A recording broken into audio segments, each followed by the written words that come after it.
خیر تو یہ دیکھتے ہیں کہ جینوسائڈ کو UN کس طرح ڈیفائن کرتا ہے. Killing members of the group یعنی کہ کسی گروپ کے افراد کو مارنا. کازنگ سیریس باڈیلی اور مینٹل ہارم کسی گروپ کے لیے ایسے مسائل پیدا کرنا کہ ان سے ان کی ذہنی یا جسمانی صحت کو شدید نقصان پہنچے. ڈیلیبریٹلی انفلکٹنگ کنڈیشنز آف لائف یعنی جان بوجھ کے ایسی صورتحال پیدا کرنا کہ زندگی گزارنا زندگی کا پنپنا مشکل ہو جائے. Imposing measures intended to prevent birth ایسی میجرز لینا کہ جس سے شرح پیدائش پہ اثر پڑے یعنی کہ اسٹارویشن قحط پیدا کرنا, کمیونیکیشن کو روکنا, میڈیکل سپلائز کو روکنا, اس طرح کی چیزیں کرنا کہ اس سے شرح پیدائش جو ہے وہ کم سے کم ہوتی جائے. فورسیبلی ٹرانسفرنگ چلڈرن بچوں کو کسی گروپ کے بچوں کو لے کر ان کو کہیں ٹرانسفر کر دینا, ان کو کہیں تتر بتر کر دینا, ان کو اپنی قوم سے دور کر دینا, یہ تمام ڈیفینیشنز جو ہیں یہ جینوسائڈ کے امبریلا ٹرم کے نیچے آتی ہیں. اگر کوئی قوم کسی دوسری قوم کے ساتھ یہ کرے تو اس کو ہم جینوسائڈ کہتے ہیں according to United Nations Organization. اب شروع کرتے ہیں انیٹمی آف جینوسائڈ. یہ پبلش ہوتی ہے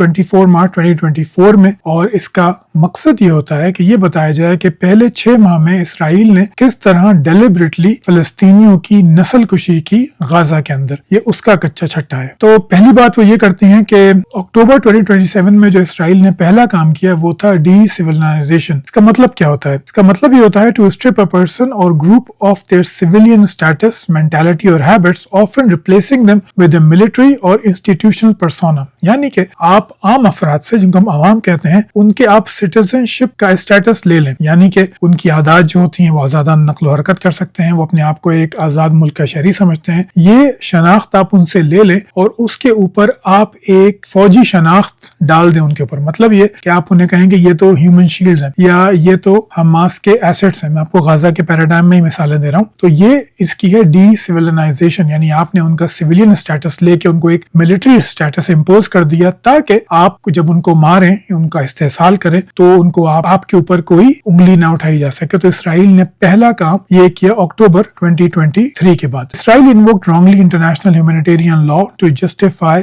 وائلنس, یعنی کہ اس نے انٹرنیشنل ہیومینیٹیرین لا جو ہے اس کا استعمال کیا. یعنی وہ یہ انٹرنیشنل ہیومینیٹیرین لا تو پورا نہیں پڑھا سکتا میں آپ کو. اس کا مقصد یہ ہے کہ ہیومینیٹیرین جو ہے وہ آپ ڈیفائن کرتے ہیں سویلینس کے لیے. اس نے کہا کہ یہ سویلینس تو ہے ہی نہیں, تو یہ انٹرنیشنل ہیومینیٹیرین لا ان کے اوپر کہنا چاہیے کہ اثر کرتا ہی نہیں, اس کے اندر ہی آتے ہی نہیں. یہ تو ہیومن شیلڈز ہیں یا پھر یہ ہیومن ایسٹس ہیں حماس کے. حماس اسی سے اپنے سولجرز ریکروٹ کرتا ہے. یہی بات پھر ہم آج دیکھ رہے ہیں لیبنان میں جو اسرائیل بمباری کر رہا ہے, اور یہی بات ہم آج دیکھ رہے ہیں ایران میں کہ جب US جو ہے اس پہ بمباری کر رہا ہے ایران کے اوپر. وہاں بھی آپ نے ان کو ڈی سیویلائز کر دیا کہ یہ لوگ اصل میں سیویلینز نہیں ایک آزاد ملک کے, بلکہ یہ ملٹری ایسٹس ہیں یا پھر یہ ہیومن شیلڈز ہیں. چلیے مزید آگے چلتے ہیں. اچھا, اس کے بعد انہوں نے اکتوبر 2023 سے پہلے اسرائیل 5 دفعہ حملے کر چکا تھا غزہ کے اوپر. آخری حملہ ہوا تھا 2014 میں. مزے کی بات یہ کہ جتنے لوگ اسرائیل نے مارے تھے 2014 میں غزہ کے اوپر حملہ کر کے, اس سے زیادہ لوگ اسرائیل نے مار دیے پہلے 9 دنوں میں. یعنی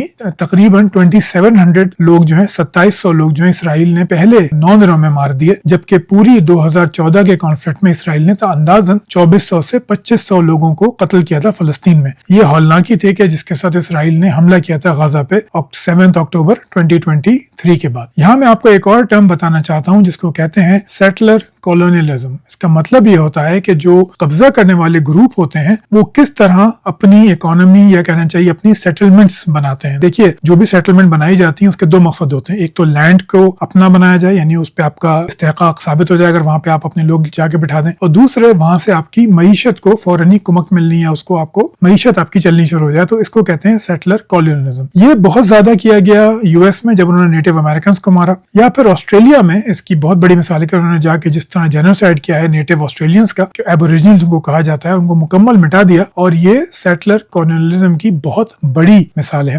اس کو ڈیفائن کس طرح کرتے ہیں یہ میں آپ کو بتاتا ہوں. اس کے جو کامن میتھڈز ہوتے ہیں وہ 3 ہوتے ہیں, یا کہنا چاہیے 4 ہوتے ہیں. پہلا ریموول, کہ آپ نے سویلین آبادی کو زبردستی نکالا ان علاقوں سے جہاں پہ وہ صدیوں سے آباد تھے. مثال میں آپ کو دیتا ہوں, جیسے کہ وہ رہتے ہیں قندھار میں, ان کا جو کام ہے وہ کاشتکاری ہے یا ان کا کام بزنس ہے, وہ ٹریولرز ہیں وہ بزنس کرتے ہیں, ان کو آپ نے نکال دیا کسی دور دراز دراز علاقے میں جہاں پہ کوئی ٹیلی کمیونیکیشن نہیں, یا پہاڑیوں میں بھیجیے جہاں پہ وہ کوئی کاشتکاری نہیں کر سکتے. بالکل ایسے ہی سیٹلر جب آتے ہیں کولونائزیشن کرنے کے لیے تو وہ ان آبادیوں کو وہ وہاں بھیجتے ہیں جہاں پہ ان آبادیوں کو سروائیو کرنے کے لیے کوئی موقع نہ ملے. اگر وہ کاشتکار ہیں تو پہاڑی علاقوں میں بھیج دیں, اگر ان کا کام بزنس کا ہے تو ان کو آپ ایسے علاقوں میں بھیج دیں جہاں پہ آبادی نہیں ہے. تو جب آبادی نہیں ہے, موڈز آف ٹرانسپورٹیشن نہیں ہے, تو آپ پھر بزنس بھی نہیں کر سکتے. دوسرا کام آپ یہ کرتے ہیں کہ آپ ان کی نقل و حرکت کو محدود کر دیتے ہیں, ان کو بتا دیتے ہیں کہ بھائی یہ تمہارا علاقہ ہے, اس سے آگے تم نہیں جا سکتے. تو جب وہ نکلیں گے نہیں تو تعلیم کیسے پائیں گے, روشن خیالی کیسے اپنائیں گے, یا اپنے مذہب پہ کیسے عمل کریں گے, اپنی معیشت پہ کیسے عمل کریں گے. تو اس سے بھی آپ سیٹلر کولونائزڈ مائنڈ سیٹ کے ذریعے آپ ان کو جب محدود کر دیتے ہیں تو آپ ان سے ان کی شناخت چھین لیتے ہیں. اب جو ان میں نئے بچے پیدا ہوں گے ان کی شناخت وہ ہوگی جو وہ سیٹلرز ان کو دے رہے ہیں. یہ ہم نے بہت زیادہ دیکھا یو ایس اے کے اندر کہ جب نیٹیوز کو انہوں نے اس طرح جینوسائیڈ کیا ان کا اور ان کو محدود کرنا شروع کیا, تو پھر جو ان کی اگلی نسلیں تھیں انہوں نے انہی کولونائزرز کو اپنا مسیحا مان لیا. ان کی زبان بولنے لگے, ان کی تعلیم حاصل کرنے لگے, ان کی کام کرنے لگے. بالکل یہی اگر آپ نے انڈیا پاکستان کی ہسٹری پڑھی ہے تو ہمارے ساتھ بھی ایسے ہی ہوا کہ جیسے ہی انگریز کا قبضہ ہو گیا ہمارے اوپر, خاص طور پہ جنگ آزادی کے بعد 1857 میں, تو فوراً ہی تحریک چلی, پہلے ہندوؤں میں اس کے بعد مسلمانوں میں, کہ انگریزی تعلیم پاؤ, انگریزی سیکھو. کلرک بننا جو ہے یا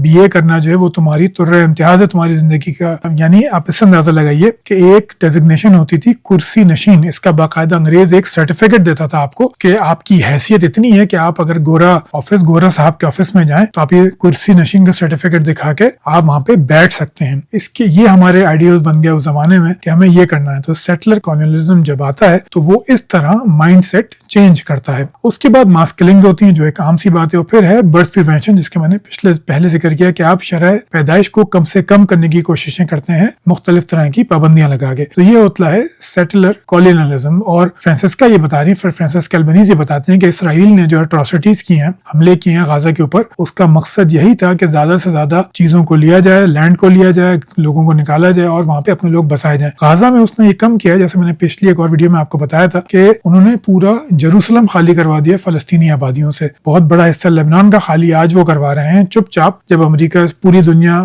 ایران اور امریکہ کو دیکھ رہی ہے تو اسرائیل جو ہے وہ لیبنان میں کولونائزیشن کے لیے ہٹا رہا ہے, وہاں سے نکال رہا ہے لیبنیز کو. یہی کام وہ کر چکا ہے جیروسلم میں 2023 میں, کہ پوری دنیا کی نظریں غزہ پہ تھیں اور اس نے وہاں پہ بہت زیادہ تعداد میں گھر خالی کرا لیے, لینڈ خالی کرا لیے اور وہاں پہ اپنی کالونیز بنانی شروع کر دی. آگے چلتے ہیں. یہ جو آپ تصویر دیکھ رہے ہیں یہ ہے ڈپارٹمنٹ آف جوش کولونائزیشن کے سربراہ, ان کا نام تھا جوزف وائٹس. یہ 1940 میں کہتے ہیں ببانگ دہل کہ 2 نیشنز اسرائیل میں نہیں رہ سکتی, عربوں کو یہاں سے نکلنا پڑے گا. یعنی اسرائیل کی جو فاؤنڈیشن تھی وہی رکھی گئی تھی اس بات پر کہ یہاں پہ ان کو مکمل قبضہ کرنا ہے, سب کو یہاں سے نکالنا ہے. اکثر اگر آپ نے میری پچھلی ویڈیوز دیکھی ہیں تو میں آپ کو ہمیشہ نظر آؤں گا کہ میں عربوں کو, مسلمانوں کو, فلسطینیوں کو کہہ رہا ہوں کہ ان کی غلطی ان کی تھی. ان کی غلطی بالکل تھی. میں آج بھی اس پہ قائم ہوں کہ انہوں نے غلط کیا جو بھی انہوں نے کیا, لیکن ساتھ ساتھ میں یہ بھی جانتا ہوں کہ جو اسرائیلی تھے وہ کوئی, یا یہودی تھے وہ کوئی دودھ کے دھلے نہیں تھے. وہ بھی اپنے فیشسٹ ارادوں کے ساتھ ہی آئے تھے کہ انہوں نے اس پورے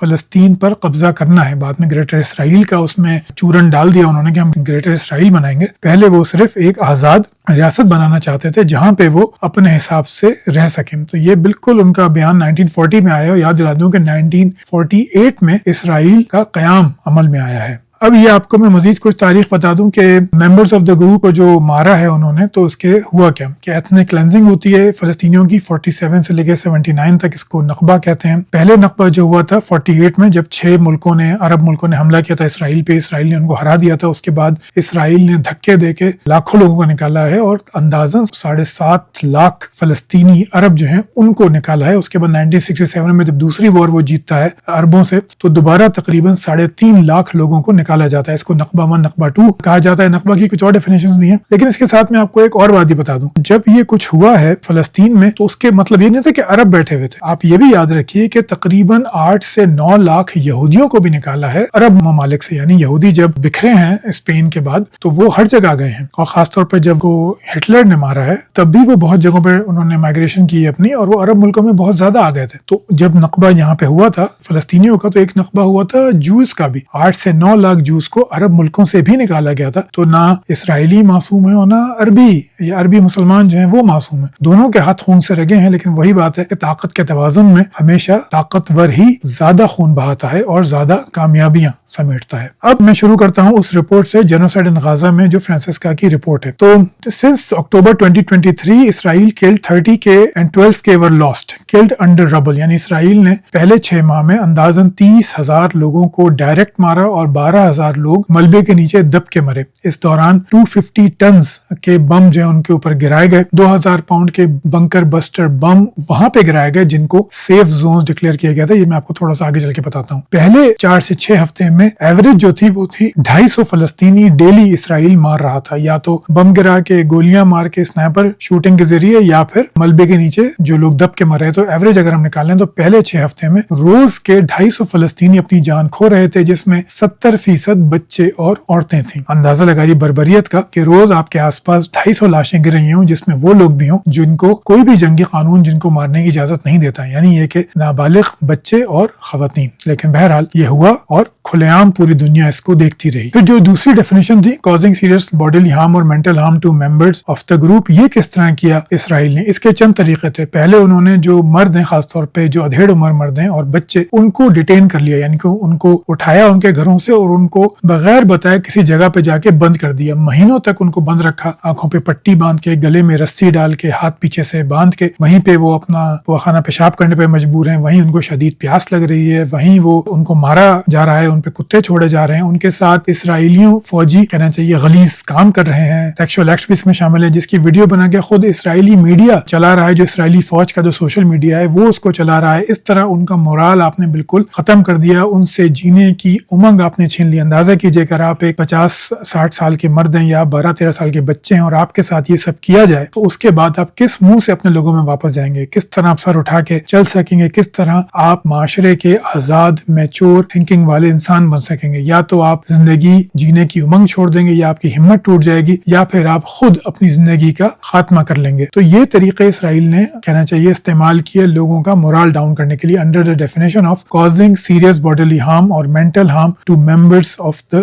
group۔ اندازاً پہلے 6 ہفتوں میں 70,000 لوگوں کو شدید ترین انجریز ہوئی۔ اس میں ایک اور جو اندوناک پہلو ہے وہ یہ ہے کہ یہاں پہ اسرائیل نے چونکہ ساری سیز کر دیا، میں آگے اس کا ذکر کروں گا کہ کوئی ہاسپٹل سپلائیز نہیں جا رہی تھی، تو بہت زیادہ سرجریز جو ہیں وہ بغیر اینستھیزیا کے کی گئیں، خاص طور پہ ایمپوٹیشنز، یعنی کہ اگر آپ کو گولی لگی ہے ٹانگ میں یا آپ ملبے کے اندر آپ کا ہاتھ یا ٹانگ آپ کی ٹوٹ گئی ہے، اس طرح ٹوٹ گئی ہے کہ اس کو دوبارہ ٹھیک نہیں کیا جا سکتا، تو آپ کا ہاتھ یا ٹانگ کاٹنی پڑے گی، تو وہ اینستھیزیا کے بغیر ہی سرجریز ہوئی ہیں، کیونکہ اگر نہیں کاٹیں گے تو پھر موت ہوگی۔ جب میں یہ پڑھ رہا تھا تو مجھے یاد آ گیا کہ میڈیول قرون وسطیٰ کے دور میں اس طرح کی چیزیں ہوتی تھیں، اینستھیزیا تھا نہیں، اور جنگوں میں ہاتھ پاؤں کاٹ کے جو ہے وہ سرجریز کی جاتی تھیں بغیر اینستھیزیا کے۔ تو بالکل وہی کام کیا اسرائیل نے فلسطینیوں کے ساتھ کہ ان کو بھی اسی ناقابل برداشت تکلیف سے گزرنا پڑا۔ اب تیسری ڈیفینیشن لیتے ہیں، deliberately infliction on the group conditions of life calculated to bring about its physical destruction in whole or in parts۔ ایسے کام کیے جائیں جس کے ذریعے جو ہے وہ پوری زندگی معطل ہو کے رہ جائے۔ یہ کس طرح کیا اسرائیل نے کہ 77% جو ہاسپٹلز تھے، کلینکس تھے،